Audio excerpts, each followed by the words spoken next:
Hi friends, welcome to Sparks academy. நம்ம இந்த வீடியோவில் எதை பற்றி பார்க்க போகிறோம் அப்படின்னா, டிஆர்பி பாலிடெக்னிக் எக்ஸாம். அதாவது வந்து என்ன அப்படின்னா, இந்த டிஆர்பி பாலிடெக்னிக் எக்ஸாமுக்கான ஒரு ஃபைல் ரீசெண்டாக ஷேர் பண்ணாங்க, எல்லாருமே பார்த்துருப்போம். அதாவது வந்து என்னென்ன காலேஜஸில் எவ்வளோ வேக்கண்ட் இருக்குது, டிபார்ட்மெண்ட் வைஸ் ஷேர் பண்ணியிருந்தாங்க. அதாவது லெக்சரர் போஸ்ட்டுக்கு வந்து என்ன அப்படின்னா, இந்த டிஆர்பி பாலிடெக்னிக்கில் வந்து என்னென்ன தமிழ்நாட்டில் இருக்கக்கூடிய இந்த பாலிடெக்னிக் கவர்மெண்ட் பாலிடெக்னிக் காலேஜஸில் இருக்கக்கூடிய அந்த வேக்கண்ட் ஃபுல்லாக எல்லாருமே பார்த்துருப்போம். சரியா? இப்ப ரீசெண்டா வந்து நம்ம சோசியல் மீடியால பார்த்திருப்போம். அதுக்கப்புறம் அதுக்கு ஒரு நியூஸ் பேப்பர் கட்டிங்கும் எல்லாருமே பார்த்தோம். சரியா? அதாவது ஒரு இந்த மாரி வேக்கன்ட் இவ்வளோ இருக்கிறனால நமக்கு ஒரு ஆனுவல் பிளானர் ரீசெண்டா இப்போ ஒரு கம்மிங் மந்த்ல நம்ம எக்ஸ்பெக்ட் பண்ணலாம் அப்படிங்கிற மாரி எல்லாருமே பார்த்திருப்போம். சரியா? ஸோ இந்த டிஆர்பி பாலிடெக்னிக் எக்ஸாம் பார்த்தீங்க அப்படின்னா, லாஸ்ட் வந்து அந்த 2020ல நடந்ததுக்கு அப்புறம் வந்து இன்னும் டிஆர்பி போர்ட்ல இருந்து கண்டக்ட் பண்ணவே இல்ல. ஸோ அடுத்து நமக்கு இருக்கக்கூடிய ஒரு பெரிய ஆஃபர்ன்னு பார்த்தோம் அப்படின்னா, இந்த டிஆர்பி பாலிடெக்னிக் எக்ஸாம் வந்து இது ஒரு நல்ல அப்டேட்ன்னு கூட சொல்லலாம். சரியா? நமக்கு வந்து நெக்ஸ்ட் இயர்ல வந்து இந்த எக்ஸாம் கண்டிப்பா நடக்கும் அப்படிங்கிற மாரி இருக்கிறனால, கண்டிப்பா இது வந்து ஒரு நல்ல ஆப்பர்ச்சுனிட்டியா இருக்கும் எல்லாருக்குமே. சரி, என்ன ரீசன் பார்த்தோம் அப்படின்னா, இது வந்து ஒரு ஜாப் நேச்சர் வைஸும் சரி, சேலரி வைஸும் சரி, ரொம்ப ஒரு சூப்பரான ஜாப். நெறைய பேர் வந்து வில்லிங் இருக்கக்கூடிய ஒரு ஜாப் இது.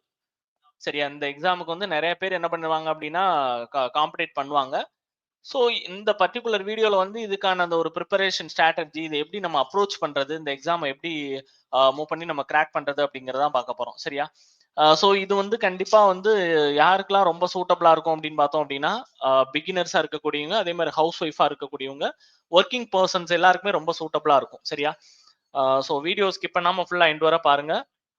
பர்ட்டிகுலரா பார்த்தோம் அப்படின்னா, இந்த டிஆர்பி பாலிடெக்னிக் எக்ஸாம பொறுத்தளவு நமக்கு கண்டிப்பா ஷியூரா வந்து ஆனுவல் பிளானர் வந்து நம்ம இந்த இயர் எண்டுக்குள்ள கண்டிப்பா எக்ஸ்பெக்ட் பண்ணலாம். சரியா? மேபி நெக்ஸ்ட் மந்த் வந்து கண்டிப்பா ஆனுவல் பிளானர் நம்ம எக்ஸ்பெக்ட் பண்ணலாம். அப்படின்றதுனால இது வந்து ஒரு நல்ல ஆப்பர்ச்சுனிட்டி தான் எல்லாருக்குமே. சரியா? நிறைய பேர் பார்த்தீங்க அப்படின்னா, ஒன்லி டிஆர்பிக்கு மட்டும் ப்ரிப்பேர் பண்ணக்கூடிய ஆஸ்பிரண்ட்ஸ் எல்லாம் இருப்பீங்க. உங்களுக்குலாம் நல்ல ஒரு ஆஃபர். இப்பல இருந்தே ஸ்டார்ட் பண்ணீங்க அப்படின்னா கண்டிப்பா கிளியர் பண்ணிடலாம். சரியா?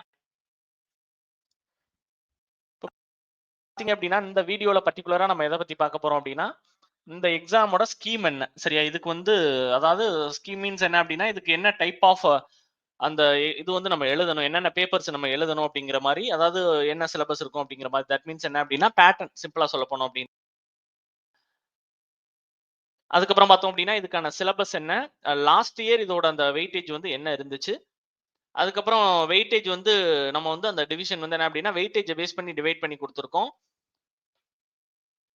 அதுக்கப்புறம் டிஃபிகல்டி ஆஃப் சப்ஜெக்ட், அதாவது அ எதெல்லாம் ஹை வெயிட்டேஜ் டாபிக், எதெல்லாம் லோ வெயிட்டேஜ் டாபிக் அப்படிங்கிற மாரி அந்த சப்ஜெக்ட்டோட டிஃபிகல்டிஸ் குடுத்துருக்கோம். அதுக்கப்புறம் இந்த எக்ஸாம கிராக் பண்றதுக்கான டிப்ஸ் என்னென்ன அப்படின்றதும் குடுத்துருக்கோம். சரியா? ஃபர்ஸ்ட் அட்டெம்ப்ட்ல கிராக் பண்றதுக்கான டிப்ஸ் என்னென்ன அப்படிங்கிறதும் குடுத்துருக்கோம். ஸோ இந்த பர்ட்டிகுலர் எக்ஸாம பொறுத்தளவு நமக்கு மெயினா வந்து டெக்னிக்கல் தான்ப்பா. சரியா? டெக்னிக்கல் நல்லா படிச்சுட்டீங்க அப்படின்னாலே ஈஸியா கிராக் பண்ணிட்டு போயிரலாம். சரியா? ஸோ இதோட அந்த ஸ்கீம பொறுத்தளவு பார்த்தோம் அப்படின்னா, நமக்கு மெயின் சப்ஜெக்ட்ல ஃபர்ஸ்ட் வந்து இப்போ சிவில் அப்படின்ற மாரி எடுத்துக்கிட்டோம் அப்படின்னா, பார்ட் ஏல வந்து 101 மார்க்கு. சரியா? 100 கொஸ்டின் இருக்கும். So 100 mark. சரியா? அதே மாரி பார்ட் பில பார்த்தோம் அப்படின்னா, 40 2 மார்க் கொஸ்டின் இருக்கும். சரியா? ஸோ 40 2 மார்க் அப்படிங்கிறப்ப நமக்கு வந்து 80 மார்க் அப்படிங்கிற மாரி இருக்கும். அதே மாரி இதே பார்ட் ஏல வந்து ஜிகே இருக்கும். அதாவது ஜெனரல் நாலேட்ஜ் இருக்கும். இது வந்து ஒரு 10 கொஸ்டின் 10 மார்க் அப்படிங்கிற ரேஞ்சுல இருக்கும். ஸோ டோட்டலா பார்த்தோம் அப்படின்னா 150 கொஸ்டின் 190 மார்க் அப்படிங்கிற மாரி இருக்கும். 3 ஹவர்ஸ்க்கு வந்து இது நடக்கக்கூடிய எக்ஸாமு. மித்தபடி இந்த டிஎன்பிஎஸ்சி எக்ஸாம்லாம் பார்த்தீங்க அப்படின்னா, உங்களுக்கு வந்து ஜிஎஸ் தான் ஜிஎஸ் வந்து ஈக்குவல் கான்ட்ரிபியூஷன்ல வரும். ஆல்மோஸ்ட் வந்து ஒரு டெக்கோட கான்ட்ரிபியூஷன்ல மேஜரா ஜிஎஸ் இருக்கிற மாரி இருக்கும். பட் இந்த எக்ஸாம்ஸ பொறுத்தளவு அந்த அளவுக்கு ஜிஎஸோட கான்ட்ரிபியூஷன் கம்மி தான். சரியா? இருந்தாலும் அந்த 10 மார்க்ங்குமே மேஜர் ரோல ப்ளே பண்ணுவாங்க. ஏன்னா வந்து டிஎன்பிஎஸ்சி ஆஸ்பிரண்டா இருந்தா அவங்க டிஆர்பிக்கு படிச்சாங்க அப்படின்னா, அந்த 10 மார்க்ல அட்லீஸ்ட் ஒரு 7 டூ 8 கொஸ்டின்ஸ் கிட்ட போட்டுருவாங்க அப்படிங்கிறப்ப, நம்ம அந்த 7 டூ 8 கொஸ்டின்ல அதர் பீப்பிள்ஸ் ஜிஎஸ் படிக்காத பீப்பிள் லேக் ஆயிருவீங்க. அதனால இதுல ஒவ்வொரு மார்க்குமே ரொம்ப இம்பார்ட்டன்ட். டிஆர்பி பொறுத்தளவு டிஎன்பிஎஸ்சி மாரி கிடையாது. ரொம்ப ஹை டஃப்னஸ் இருக்கக்கூடிய ஒரு எக்ஸாம். கேட் எக்ஸாம்க்கு ஈக்குவலா கொஸ்டின் எடுக்க ஆரம்பிச்சாங்க லாஸ்ட் எக்ஸாம்லலாம். ஸோ அதுக்கு தகுந்த மாரி நம்மளோட எஃபோர்ட்ட கண்டிப்பா போடணும். சரியா? அதே மாரி பார்த்தோம் அப்படின்னா, இத பொறுத்தளவு என்னென்னலாம் நமக்கு சிவில பொறுத்தளவு சிலபஸ் அப்படின்ற மாரி பார்த்தோம் அப்படின்னா, சேம் அஸ் கேட் சிலபஸ் தான். அதாவது மேத்ஸ் இருக்கும். Engineering maths, mechanics that means என்ன அப்படின்னா, strength of materials, structural analysis, concrete structure, steel structure, அதுக்கப்புறம் பார்த்தோம் அப்படின்னா, சாயில் மெக்கானிக்ஸ் இருக்கும், ஃபவுண்டேஷன் இன்ஜினியரிங், ஃப்ளூயிட் இருக்கும். அதுக்கப்புறம் வாட்டர் சப்ளை, ஹைவே இந்த மாரி 10 யூனிட் வந்து நமக்கு வந்து குடுத்திருப்பாங்க. சரியா? மேஜரா பார்த்தோம் அப்படின்னா சிவில்ல இருக்கக்கூடிய கோர் சப்ஜெக்ட் எல்லாமே இதுல இன்க்ளூட் பண்ணியிருப்பாங்க. லாஸ்ட் இயர்ல என்ன வெயிட்டேஜ் இருந்துச்சு? லாஸ்ட்டா ஒரு எக்ஸாம் கண்டக்ட் பண்ணாங்கல்ல. தட் மீன்ஸ் லாஸ்ட்டா கண்டக்ட் பண்ண எக்ஸாம். சரி, அந்த எக்ஸாம்ல என்ன வெயிட்டேஜ் இருந்துச்சு அப்படின்ற மாரி பார்த்தோம் அப்படின்னா, மேத்ஸ பொறுத்தளவு ஒரு 18 மார்க்ஸ் கிட்ட கேட்டிருந்தாங்க. மெக்கானிக்ஸ்ல 21. மெக்கானிக்ஸ் எப்பயுமே வெயிட்டேஜ் அதிகம் இருக்கும். உங்களுக்கே தெரியும். ஸ்ட்ரென்த் ஆஃப் மெட்டீரியல்ஸ பொறுத்தளவு வெயிட்டேஜ் அதிகமா தான் கேட்பாங்க. அதுக்கப்புறம் ஸ்ட்ரக்சரல்ல பார்த்தோம் அப்படின்னா 19 மார்க்ஸ், கான்கிரீட் ஸ்ட்ரக்சர்ல 16 மார்க்ஸ். ஸ்டீல்ல வந்து எப்பயுமே வந்து ஸ்டீல் வந்து கொஞ்சம் சப்ஜெக்ட் வந்து காம்ப்ளிகேட்டடா இருந்தாலும் கொஸ்டின்ஸும் அது மாதிரி கம்மியா தான் வரும். சரியா? 14 கேட்டாங்க. பட் 14மே கொஞ்சம் டஃப்பா தான் இருந்துச்சு. சரியா? லாஸ்ட் எக்ஸாம்ல. அதே மாதிரி சாயில பொறுத்தளவு 17. ஆனா அதுக்கு முன்னாடி நடந்த எக்ஸாம்ல சாயில் அதிகமா கேட்டிருந்தாங்க. போன தடவை சாயில குறைச்சிட்டாங்க. சரியா? ஃபவுண்டேஷன்ல பார்த்தோம் அப்படின்னா 19 மார்க்ஸ். அதுக்கப்புறம் ஃப்ளூயிட் மெக்கானிக்ஸ் அண்ட் ஹைட்ராலஜில பார்த்தோம் அப்படின்னா 16. Water water supply and waste water டிஸ்போசல்ல 20 மார்க்ஸ். ஹைவேல 20. சரியா? ஸோ நம்ம வந்து இப்ப இத பேஸ் பண்ணி எதெல்லாம் ஹை வெயிட்டேஜ், லோ வெயிட்டேஜ் அப்படின்ற மாரி ஸ்ப்ளிட் பண்ணோம் அப்படின்னா, மெக்கானிக்ஸு, அதுக்கப்புறம் maths, soil, foundation, water waste water, highway ஃபுல்லா நமக்கு வந்து ஹை வெயிட்டேஜ் கீழ வரக்கூடியது. லோ வெயிட்டேஜ்ல பார்த்தோம் அப்படின்னா, structural analysis, concrete structure, steel structure, fluid ஃபுல்லா லோ வெயிட்டேஜ் கீழ வரும். சரியா? அதுக்காக இது வந்து மேபி இதுல சேஞ்சும் இருக்கும். சரியா? ஏன்னா ஒவ்வொரு எக்ஸாம பொறுத்து கொஞ்சம் சேஞ்ச் பண்ணி தான் கேட்கறாங்க. காமன் பேட்டர்ன் ஃபாலோ பண்றது இல்ல. அதுக்கப்புறம் சப்ஜெக்டோட டிஃபிகல்ட்டிய பொறுத்தவரை பார்த்தோம்னா, கொஞ்சம் ஹை டிஃபிகல்ட்டியா இருக்குது. சிலபஸ் வேஸ்ட்டா இருக்கும். ரொம்ப அதிகமா இருக்கிறது பார்த்தோம் அப்படின்னா, ஃப்ளூயிட்ல, சாயிலு, ஃபவுண்டேஷன், வாட்டர் சப்ளை, ஸ்டீல்லலாம் கொஞ்சம் சிலபஸ் அதிகமா இருக்கிற மாரி ஃபீல் ஆகும். லோ டிஃபிகல்ட்டிய பொறுத்தளவு பார்த்தோம் அப்படின்னா, maths, concrete structures, highway, mechanics, structural அனாலிசிஸ்லாம் கொஞ்சம் லோ டிஃபிகல்ட்டி இருக்கக்கூடியது. சரியா? ஏன்னா டிஃபிகல்ட்டி லெவல்ங்கிறது நம்ம பல ஃபேக்டர்ஸ் வச்சு சொல்லுவோம். சரியா? ஸோ எப்படி நம்ம வந்து இந்த எக்ஸாம ஃபர்ஸ்ட் அட்டெம்ப்ட்ல கிராக் பண்றது சார் அப்படின்ற மாரி பார்த்தீங்க அப்படின்னா, நம்ம ஓப்பனா சொல்லணும் அப்படின்னா, டிஎன்பிஎஸ்சி மாரி கிடையாது தான் இது. ஏன்னா டிஎன்பிஎஸ்சில கூட நம்ம ப்ரீவியஸ் இயர் கொஸ்டின் அப்படியே கேட்பாங்க. நெறைய ஃபேக்டர்ஸ் இருக்கு. சரியா? நம்ம ஒரு ஷார்ட் டேர்ம்ல உட்கார்ந்தோம் அப்படின்னாலும், கிராக் பண்ணவங்கலாம் இருக்காங்க. பட் இத பொறுத்தளவு அந்த சப்ஜெக்ட்டோட கோர்ல ரொம்ப டீப்பான ஒரு நாலேட்ஜ் நமக்கு வேணும். ஏன்னா இன் டெப்த்தா கேட்பாங்க. ஒரு கேட் எக்ஸாம் லெவல்ல கேட் எக்ஸாம் எப்படி அப்ரோச் பண்ணுவோம்? அந்த சப்ஜெக்ட்டோட கோர் நல்லா தரவா இருக்கவங்க மட்டும் தான் கேட் எக்ஸாம் சைடே போவாங்க. அதர்ஸ் யாருமே மூவ் பண்ண மாட்டாங்க. அதே மாரி தான் இந்த எக்ஸாமே. சும்மா ஏனோ தானோன்னு படிச்சோம் அப்படின்னா, கண்டிப்பா கிளியர் பண்ண முடியாது. ப்ராப்பரா அதுக்கு என்னென்ன கன்டென்ட் வேணும்? ஆம், அதாவது டீப்பா படிக்கணும்னு சொல்லுவோம் ஜெனரலா எக்ஸாமுக்கு. இந்த எக்ஸாம பொறுத்தளவு டீப்பாவும் படிக்கணும், ரொம்ப வைடாவும் படிக்கணும்.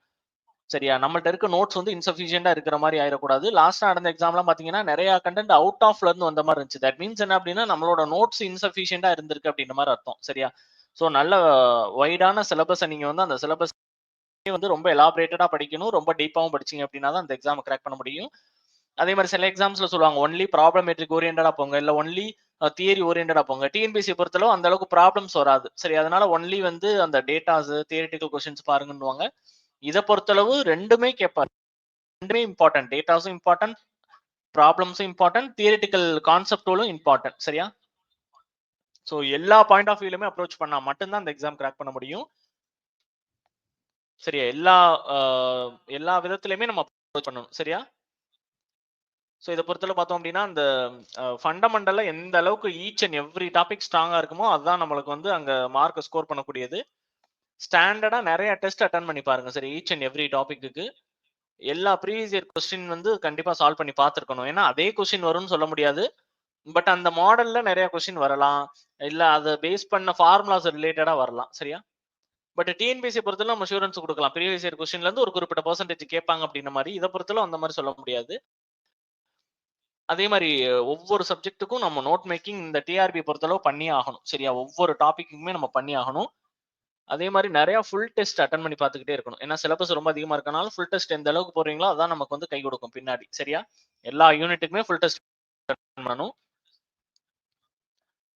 ஸோ இந்த பர்ட்டிகுலர் எக்ஸாம் டிஆர்பி பாலிடெக்னிக் எக்ஸாமுக்கு பார்த்தீங்க அப்டின்னா, நம்ம ஸ்பாக்ஸ் அகாடமி வந்து அதாவது எத லான்ச் பண்றோம் அப்டின்னா, ஒரு மாஸ்டர் பேட்ச் அப்படிங்கிற மாரி ஒரு 1 இயர் பேட்ச், அதாவது ஒரு மெகா ஃபவுண்டேஷன் கோர்ஸா வந்து நம்ம வந்து லான்ச் பண்றோம். சரியா? இது வந்து ரொம்ப வந்து ஒரு பேசிக்ல இருந்து அதாவது பிஇல அந்த அளவுக்கு ஒரு கான்செப்ட் ஓரியன்டடா படிக்காதவங்க கூட அப்ரோச் பண்ற மாரி ரொம்ப ஒரு ஃபவுண்டேஷன் கோர்ஸா ரொம்ப பேசிக்ல இருந்து நம்ம டீச் பண்ற மாரி வந்து ஒரு மாஸ்டர் பேட்ச் அப்படிங்கிற மாரி ஒரு 1 இயர் பேட்ச் 1 இயர் கோர்ஸ் வந்து நம்ம வந்து லான்ச் பண்றோம். ஸோ இத பொறுத்தளவு பார்த்தோம் அப்படின்னா, சிலபஸ் கவரேஜ் வந்து நமக்கு வந்து இந்த மாஸ்டர் பேட்ச்ல வந்து 7 மந்த்ஸ்க்கு வந்து இருக்கும். கம்ப்ளீட்டா each and every topic syllabus coverage இருக்கும். அதுக்கப்புறம் பார்த்தோம் அப்படின்னா, லாஸ்ட் 3 மந்த்ஸ்க்கு வந்து மார்க் இம்ப்ரூவிங் செஷன் இருக்கும். என்னதான் நம்ம சிலபஸ கம்ப்ளீட் பண்ணாலும், மார்க் இம்ப்ரூவ் பண்றதுக்கான அந்த மெத்தடாலஜி பார்க்கல அப்படின்னா, நம்மளால கிராக் பண்ண முடியாது. ஸோ மார்க் இம்ப்ரூவிங் செஷன் ஒரு 3 மந்த்ஸ்க்கு வந்து உங்களுக்கு இருக்கும். அதே மாரி இத பொறுத்தளவு எப்படி நம்ம வீக்லி டைம் டேபிள் கொண்டு போவோம் அப்படின்ற மாரி பார்த்தீங்க அப்படின்னா, அந்த மாஸ்டர் பேட்ச்ல மண்டே டூ ஃப்ரைடே வர எப்படி இருக்கும் அப்படின்னா, சிவில பொறுத்தளவு வந்து இப்ப சிவில்ல வந்து லைவ் கிளாஸ் செஷன் ஒவ்வொரு நாளுமே 2 லைவ் கிளாஸ் செஷன் இருக்கும். அதுக்கப்புறம் அதோட டெஸ்ட் பிடிஎஃப் சென்ட் பண்ணிட்டு உங்களுக்கு லைவ் டெஸ்ட் டிஸ்கஷன் இருக்கும். ஜிஎஸ்க்கும் அதே மாரி தான் டெய்லி 2 லைவ் செஷன் இருக்கும். வித் டெஸ்ட் பிடிஎஃப் சென்ட் பண்ணிட்டு டிஸ்கஷன் இருக்கும். அதுக்கப்புறம் மென்டல் எபிலிட்டி செஷன்ஸ் இருக்கும். சாட்டர்டே அண்ட் சண்டே பார்த்தீங்க அப்படின்னா, engineering maths and Tamil eligibility வந்து நீங்க படிக்கிற மாரி இருக்கும். ஸோ இந்த மார்க் இம்ப்ரூவிங் செஷன் ஒண்ணு இன்ட்ரோடியூஸ் பண்ணோம்ல. சிலபஸ் கவரேஜ்னா உங்களுக்கு தெரியும் டெய்லி நம்ம டாபிக் நடத்துறது தான் சிலபஸ் கவரேஜ் அப்படிங்கிற மாரி. இந்த மார்க் இம்ப்ரூவிங் செஷன்ல என்னென்னலாம் இருக்கும் அப்படின்ற மாரி பார்த்தோம் அப்படின்னா, ஃபுல் யூனிட் டெஸ்ட் சீரிஸ் இருக்கும். அதே மாரி ரிவிஷன் டெஸ்ட் சீரிஸ் இருக்கும். Full length mark test series நெறைய கண்டக்ட் பண்ணுவோம். அதே மாரி நம்ம அகாடமில இருந்து இந்த பர்ட்டிகுலர் எக்ஸாமுக்கு என்னென்ன கொஸ்டின்ஸ் பிரெடிக்ட் பண்றோம் அப்படிங்கிற மாரி பிரெடிக்டட் மார்க் டெஸ்ட் சீரிஸ் இருக்கும். ஃபார்முலா ரிவிஷன் ஒவ்வொரு யூனிட்டுக்குமே இருக்கும். அதே மாரி எல்லா ப்ரீவியஸ் இயர் கொஸ்டின் சால்விங்கும் அத நம்ம சால்வ் பண்ண நமக்கு வந்து ஒரு ஐடியா கிடைக்கும் அவ்வளவுதான். அதே கொஸ்டின் வராதுன்னு ஆல்ரெடி சொன்னேன்ல. சேம் கொஸ்டின் கேட்கல அப்படின்னாலும் நம்ம அந்த டைம்ல எக்ஸாம்ல போய் ஒரு கொஸ்டினை சால்வ் பண்ணாம நிறைய அந்த ஒரு காம்படிட்டிவ் எக்ஸாம்ஸ்ல கேட்ட கொஸ்டினை சால்வ் பண்ணும் பொழுது நமக்கு அங்க பார்த்தோன்னே ஈஸியா ஆன்சர் எலிமினேட் பண்ணி நம்ம கரெக்டான ஆன்சரை சூஸ் பண்றதுக்கான ப்ராபபிலிட்டிஸ் அதிகமா இருக்கும். அதே மாதிரி வந்து எதுக்காக இந்த மாஸ்டர் பேட்ச் அப்படிங்கிற மாதிரி நீங்க பாத்தீங்க அப்படின்னா, இது ஏன் அப்படின்ற மாதிரி பாத்தீங்க அப்படின்னா, ஒரு 1000 பிளஸ் லைவ் கிளாஸஸ் இருக்கும். 20,000 பிளஸ் லைவ் கொஸ்டின் சால்விங் இருக்கும். 200 plus test series with live டிஸ்கஷனாவே உங்களுக்கு இருக்கும். 5,000 plus previous year question solving இருக்கும். 10,000 பிளஸ் டெஸ்ட் கொஸ்டின் சால்விங்கும் உங்களுக்கு கண்டிப்பா இருக்கும். சரியா? அதனாலதான் இந்த மாஸ்டர் பேட்ச் வந்து உங்களுக்கு ஒர்த் அப்படின்ற மாதிரி நம்ம சொல்றது. அதே மாதிரி இதுல எக்ஸ்ட்ரா நம்ம வந்து என்னென்னலாம் ப்ரொவைட் பண்றோம் அப்படின்ற மாதிரி பாத்தீங்க அப்படின்னா, ஜென்ரல் ஸ்டடீஸோட லைவ் ப்ரொவைட் பண்றோம். இது மேபி உங்களுக்கு டிஎன்பிஎஸ்சிக்கும் யூஸ் ஆகலாம். இதே கோர்ஸ்ல ஜாயின் பண்ணீங்கன்னா டிஎன்பிஎஸ்சிக்கும் யூஸ் ஆகும். ஏன்னா ஃபுல் ஜிஎஸ் லைவுமே சென்ட் பண்றதுனால. அதே மாதிரி என்ஜினியரிங் மேத்ஸ் வீடியோ வந்து ஃப்ரீயாவே கொடுக்குறோம். அதே மாதிரி தமிழ் எலிஜிபிலிட்டி வீடியோஸும் உங்களுக்கு வந்து ஃப்ரீயாவே ஆஃபர் பண்றோம். நிறைய வந்து ஹியூஜ் டெஸ்ட் சீரிஸ் இதுலயே கொடுக்குறோம் நம்ம. லைவ் அண்ட் ரெக்கார்டட் வீடியோஸா உங்களுக்கு இருக்கும். சரியா? அதே மாதிரி இது வந்து ஒரு லைஃப் டைம் அக்சஸ் இருக்கக்கூடியது. ஒரு ஷார்ட் டேர்ம் பீரியடுக்கு மட்டும் தான் இருக்கும் அப்படின்லாம் கிடையாது. நீங்க வந்து எப்ப வேணாலும் இது வந்து இந்த வீடியோஸ் அப்ரோச் பண்ணி பாத்துக்கலாம். லைஃப் டைம் அக்சஸே கொடுத்துருவோம். சரியா? ஆல்சோ வந்து நம்ம வேற எதுக்கெல்லாம் ஃப்ரீ கோச்சிங் அதர் எக்ஸாம்ஸ்க்கு கொடுக்குறோம் அப்படின்ற மாதிரி பாத்தீங்க அப்படின்னா, TNPSC AE, TNMAWS AE, GATE 2026, TNEB AE, அப்புறம் டிஎன்பிஎஸ்சி ஜேடிஓ எக்ஸாம், அதுக்கப்புறம் TNMAWS JDO exam, TNPSC field surveyor and draftsman exam. ஓகேவா? ஸோ இந்த பர்டிகுலர் மாஸ்டர் பேட்ச் 2025 பொறுத்தளவு பாத்தீங்க அப்படின்னா, இப்போ நம்ம அதுக்கு முன்னாடி எதுக்காக நம்ம இந்த டிஆர்பி எக்ஸாம் வந்து இந்த அளவுக்கு ரொம்ப எல்லாரும் ஈகரா வெயிட் பண்றது அந்த மாதிரிலாம் சொல்றோமே எதுக்காக அப்படின்ற மாதிரி பாத்தீங்க அப்படின்னா, ஒன்னு ஜாப் நேச்சர் வைஸ் வந்து இப்போ அதர்ஸ் எல்லாருமே கேள்விப்பட்டிருப்பீங்க. நம்ம இப்போ ஒரு ஏஇ லெவல்ல வந்து ஒரு ஜேடிஓ லெவல்லாம் போனோம் அப்படின்னா ஒர்க் ப்ரெஷர் வந்து ரொம்ப அதிகமா இருக்குன்னு எல்லாருமே சொல்லுவாங்க. கேள்விப்பட்டிருப்பீங்க. ஒர்க் ப்ரெஷர் ரொம்ப அதிகமா இருக்கு இப்போ கவர்மெண்ட் செக்டர்ல அப்படின்ற மாதிரி. பட் இதை பொறுத்தளவு அந்த ஒரு இதுக்கே நம்ம வந்து வேலை இல்லை. சரியா? கேர்ள்ஸுக்கு ரொம்ப சூட்டபிளா இருக்கும். சரியா? ஏன்னா வந்து ஃபீல்டு ஒர்க் பாக்குறது வந்து கொஞ்சம் கஷ்டப்படுற மாதிரி ஃபீல் பண்ணுவாங்க. அதனால இது ரொம்ப சூட்டபிளா இருக்கும். பசங்களுக்கு வந்து ரொம்ப வந்து அதாவது அந்த ஃபீல்டு ஒர்க்ல ரொம்ப கஷ்டப்பட்டவங்களுக்கு இது ரொம்ப ஒரு சூப்பரான ஜாப் நேச்சர் மெயினா சொல்ல போனோம் அப்படின்னா. சரியா? ஏன்னா வந்து இதுல வந்து கரெக்டா அந்த டைமிங் நம்ம ஒரு 9:00 9 to 4:30 அப்படின்னா 4:30 முடிஞ்சிடும். அதுக்கப்புறம் எக்ஸ்ட்ரா டைமிங் அதுக்கெல்லாம் வேலையே இருக்காது. அதே மாதிரி ஒரு டேலுமே உங்களுக்கு என்னென்ன அவர் கிளாஸஸோ அது முடிச்சது போக நம்ம வந்து ஃப்ரீயா இருக்கிற மாதிரி தான் இருக்கும். சரியா? நம்ம வந்து அவங்களுக்கு வந்து கரெக்டா டீச் பண்ணி அவங்கள ட்ரெயின் பண்ற மாதிரி தான் இருக்குமே தவிர வேற ஒன்றும் நமக்கு ஃபீல்டு ஒர்க் அந்த மாதிரிலாம் இதுல கிடையாது. மெயினா வந்து ஒரு சாட்டிஸ்ஃபைடான ஒரு ஜாப் நேச்சரா இருக்கும் அப்படின்றதுனால தான் எல்லாருமே இதை ட்ரை பண்ணக்கூடியது. சரியா?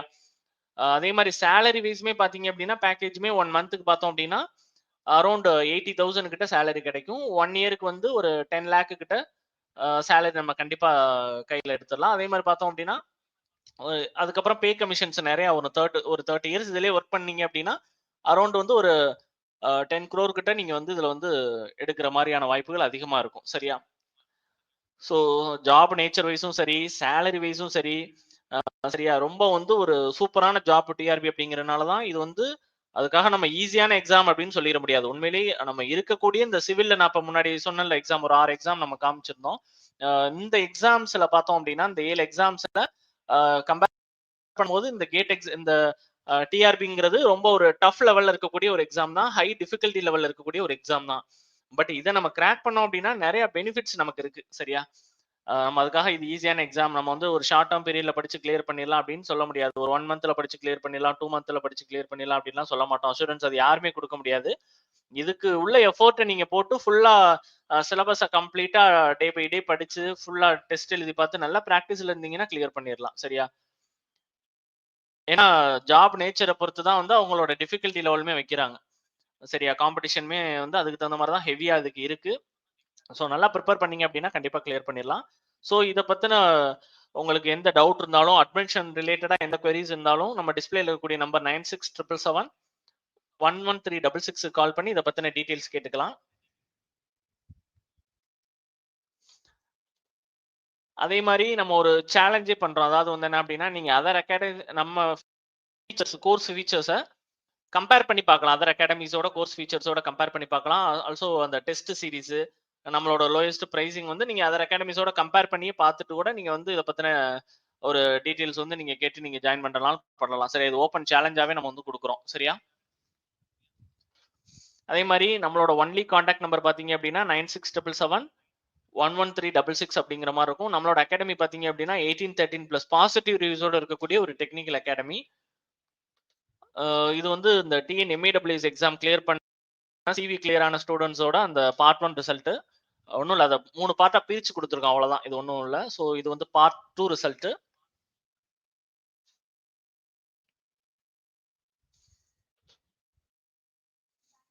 இது பார்ட் 3 ரிசல்ட். ஓகேவா? சோ நம்ம ஸ்டூடெண்ட்ஸ் நெறைய பேர் வந்து சிவி கிளியர் பண்ணி இப்போ வந்து சிவி வந்து இப்போ வந்து போயிட்டு இன்டர்வியூலாம் அட்டெண்ட் பண்ணியிருக்காங்க. அதே மாரி நம்ம வந்து ப்ரூஃப் வீடியோவும் குடுத்துருக்கோம் நம்ம சேனல்ல. சர்வேர் எக்ஸாம் நம்ம கண்டக்ட் பண்ண கோர்சஸ் அண்ட் டெஸ்ட்ல இருந்து 90% ஆஃப் கொஸ்டின் வந்ததுக்கான ப்ரூஃப் வீடியோ சேனல்ல குடுத்துருக்கோம். அதே மாரி ரோட் இன்ஸ்பெக்டர் எக்ஸாம்லயுமே நம்ம கண்டக்ட் பண்ண கிளாஸஸ் அண்ட் டெஸ்ட்ல இருந்து 90% ஆஃப் கொஸ்டின் வந்துருந்துச்சு. அதுக்கான ஸ்கிரீன் கிளிப்பிங் வச்சு ஒரு வீடியோவே நான் ப்ரொவைட் பண்ணியிருப்பேன் ஆல்ரெடி சேனல்ல. சரியா? அதே மாரி இது வந்து நம்ம ஸ்டூடெண்ட் நெறைய பேர் இந்த எம்ஏடபிள்யூஎஸ் எக்ஸாம் கிராக் பண்ணவங்க வந்து தேங்க் பண்ண ஒரு ஸ்கிரீன் கிளிப்பிங் தான் குடுத்துருக்கோம். அதே மாரி ஸ்டூடண்ட்ஸ் நமக்கு வந்து ஃப்ரீக்வென்ட்டா ஒரு ஆஸ்க் பண்ணக்கூடிய கொஸ்டின்ஸ் என்ன அப்டின்னா, வொர்க்கிங் ப்ரொஃபஷனல் ஹவுஸ் ஒய்ஃப் வந்து ஒரு பர்ட்டிகுலர் டைம்ல வந்து வாட்ச் பண்ண முடியாது. பர்ட்டிகுலர் டைமிங் கிடைக்காது. அந்த மாரி இருக்கவங்களுக்கு இது வந்து சூட்டபிளா இருக்குமா? அப்டின்ற மாரி கேட்பீங்க. ஸோ கண்டிப்பா இது எல்லாருக்குமே சூட்டபிளா இருக்கும். என்ன ரீசன் பார்த்தோம் அப்டின்னா, இது லைவோட ரெக்கார்டடா இருக்கனால, லைவ் உங்களால அந்த பர்ட்டிகுலர் டைமிங்ல வர முடியலனாலும், ஆஃப்டர் அது ரெக்கார்டடா இருக்கும். நீங்க வாட்ச் பண்ணிக்கலாம். அதே மாரி நான் வந்து பிகினரா இருக்கேன். என்னால இத அண்டர்ஸ்டாண்ட் பண்ண முடியுமான்னு கேட்பீங்க. இது பேசிக்ல இருந்து டீச் பண்றதுனால, கண்டிப்பா எல்லாராலுமே அண்டர்ஸ்டாண்ட் பண்ணக்கூடிய லெவல்ல தான் இருக்கும். இது போக வேற எதுவும் மெட்டீரியல்ஸ் நான் பர்ச்சேஸ் பண்ணணுமா அப்படின்ற மாரி கேட்பீங்க. எந்த ஒரு மெட்டீரியலுமே பர்ச்சேஸ் பண்ண தேவை. புக்ஸ்லாம் பர்ச்சேஸ் பண்ண வேண்டிய அவசியம் இல்ல. நம்ம குடுக்குற மெட்டீரியல நோட்ஸ் எடுத்து பார்த்துக்கிட்டீங்க குடுக்குற அந்த கிளாஸஸ நோட்ஸ் எடுத்து பார்த்துக்கிட்டீங்க அப்படின்னாலே போதும். அதே மாரி நான் சிங்கிள் அட்டெம்ப்ட்ல கிராக் பண்ணலாமா அப்படின்ற மாரி கேட்பீங்க. எக்ஸாம் லெவல் வந்து டிஃபிகல்ட்டி தான். நீங்க வந்து நல்லா ஃபுல் எஃபோர்ட்ட போட்டு படிச்சீங்க அப்படின்னா, யாரா இருந்தாலும் வந்து சிலபஸ கம்ப்ளீட் பண்ணிட்டா யாரா இருந்தாலும் கிளியர் பண்ணிறலாம். 10 வருஷம் படிச்சு தான் கிராக் பண்ணணும்னு இல்ல. லாஸ்ட் டிஆர்பிலயுமே அப்போ பாஸ்ட் அவுட் ஆயிட்டு கிளியர் பண்ண ஆஸ்பிரண்ட்ஸ் நெறைய பேர் இருந்தாங்க. சரியா? அதனால படிச்சா அப்படின்னா யார் வேணாலும் கிளியர் பண்ணலாம். ஃபர்ஸ்ட் அட்டெம்ப்ட்ல கிராக் பண்றதெல்லாம் ஒரு பெரிய விஷயம் கிடையாது. ஓகேவா? ஓகே. Thank you.